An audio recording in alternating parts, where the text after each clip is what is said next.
How should you build AGL First Form Frieza's hidden potential? How's it, everybody? Celtic Link here. We're back for another Dokkan battle video. In today's video, we are taking a look at the Dokkan Festival AGL First Form Frieza and deciding what is the best hidden potential for him. Because after all, like many other units we've looked at as of late, there's kind of not a wrong answer, right? Depending on what you need him for, what you want him to do, it may lend towards the hidden potential you want to use in it. So let's jump on in and let's take a look. So he is Planetary Destruction, Space Traveling Warriors, categories Key 3, HP Attack and Defense 170, and Inhuman Deeds and Terrifying Conquerors category for the 30%. Now, I mean, realistically, the combination of these four leads basically means his 200% is more or less Terrifying Conquerors, which isn't necessarily that bad, right? Terrifying Conquerors are going to share a lot of the big links that he's going to want anyways, right? Especially if they're also Wicked Bloodline, right? Most of them are going to have big bad bosses, right? If they are Wicked Bloodline, they're going to be having the universe's most malevolent, strongest clan in space. Thirst for Conquest is pretty much on all Terrifying Conquerors, right? Fear and Faith, right? So, I mean, it's not the worst thing in the world. It's just the problem is the category itself is kind of dead in the water right now in terms of where global is at, but that could change in the future, although I don't think that will change what we need him to do in terms of his hidden potential. So let's take a look at what he's doing in his passive. He has an entrance animation that he activates once only. It gives him attack and defense 100% and launches an additional attack with a 50% chance to become a super attack for 5 turns from his entry turn, as long as you have 2 or more space traveling warriors allies on the team. He gets key 3 and attack and defense 150%. He has an additional attack and defense 150% when attacking, and an additional 20% defense and chance for one critical hit 10% per Terrifying Conqueror's ally on the team. So the more you have, the better off he is. He has an additional 100% and launches an additional super attack from the turn in which he performs the 5th attack in battle. And if you happen to be facing Pure Saiyans and that enemy is also low-class warriors, he will gain an additional super attack and an additional attack 100% with a chance of performing a critical hit. So what does that mean? Well, that does sound a whole lot of crazy and good, and it would be fine if only for the fact that once you consider what his 12 key is doing, right? So he raises attack infinitely on his 12 key and raises defense for the turn while also greatly lowering attack. That raising attack is crazy good, right? It is only a simple attack raise, not a greatly raise, but it snowballs out very, very quickly, right? For that entrance turn, right, if you manage to proc those additional supers, right, let's say that the first turn he procs the additional super attack, boom, that's 2 attacks. The next turn he procs 3, maybe because you've got some hidden potential invested in him, boom, he procs the 5th attack. So now he's doing 5 attacks that turn, all raising that attack, right? Because in that, right, let's say you proc the 3 in that turn, right? That activates that a 5th attack mechanic, then he hits another one, right? That it's just crazy how quickly he spends out of control with that attack. So realistically, that is kind of the basic build you want for him, right? Because when we look at the hidden potential system, right, as an AGL unit, he has crit already, right? He's got 5 crit built into him, or I'm sorry. Yeah. No, he has additionals built into him as an AGL unit. I'm sorry, I got that mixed up. So if you went crit, you could only get a max of 15, which equates to 30%. But as an AGL unit, he has 20 potential. He starts with 5 and has the potential of investing 20, which means 40. If you invest an extra 10 out of your skill orbs, that is a 50% chance to launch one more attack that also has a 50% chance of becoming a super attack.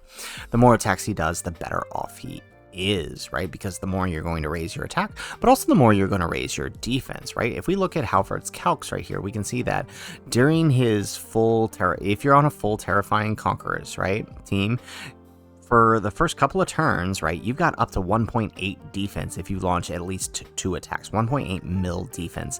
After 5 attacks, which means basically the next turn, on that 3rd super, you're over 2.1 million. That tanks just about everything in the game, barring Beast Gohan Super. It'll tank Gogeta's because Gogeta's STR. So, there is that. So really, really good there. I mean, you're basically golden for just about any unit. And if you happen to be fighting a low class warrior, you've got up to 2.5 million, right? So again, tanking just about everything you need to tank. It's really, really good for this guy. And again, all the while stacking his attack, right? He can match Kefla in damage, realistically. On the right setup, on the right team, with the right support, he can match Kefla in damage, which is saying a lot because we all know what Kefla can do. He's basically the villain Kefla. And a really, really solid unit. So knowing that all of that is possible for him, I would say the primary focus of him should be those additional attacks. You want more attack out of him. You want him to build to that potential quicker, and you can only do that by investing additionals in him.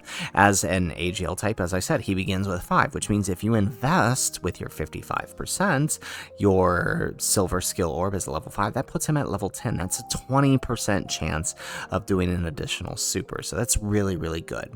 Now, what to put as his sub? Well, that is an excellent question, right? You can see that as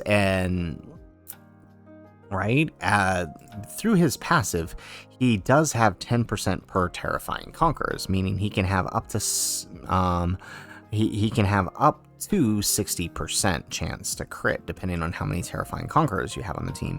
Or, right, if you're facing a low-class warriors, he basically is going to auto-crit combined with the Terrifying Conquerors. So, you may not necessarily need crit, but if you know you're not going to be running him mostly on a Terrifying Conquerors, then you don't need the crit, right? Or then you might want to use the crit because he has no way to crit without that.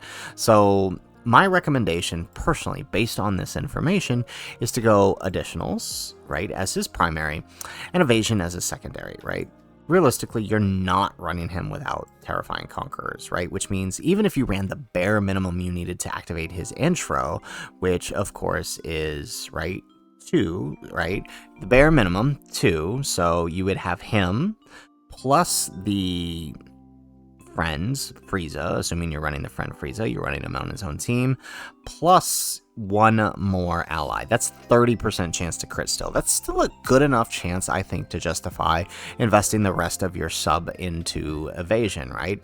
At best, you're going to get 11, which is 11%, but it's better than no percent, right? So, I mean, it is what it is. Take it or leave it. And again, as I said, if you're not gonna run Terrifying Conquerors with him, I don't know why you wouldn't do that. But if you weren't, then crit might be a solid secondary choice just to make up for the little crit that he doesn't have. But all in all, I do think combo attack, additional attack is the primary investment for this guy. It's just gonna help him oh so much. One, hitting those high attack numbers, right? Especially on that active skill, right? You let him stack that active skill is gonna be crazy powerful.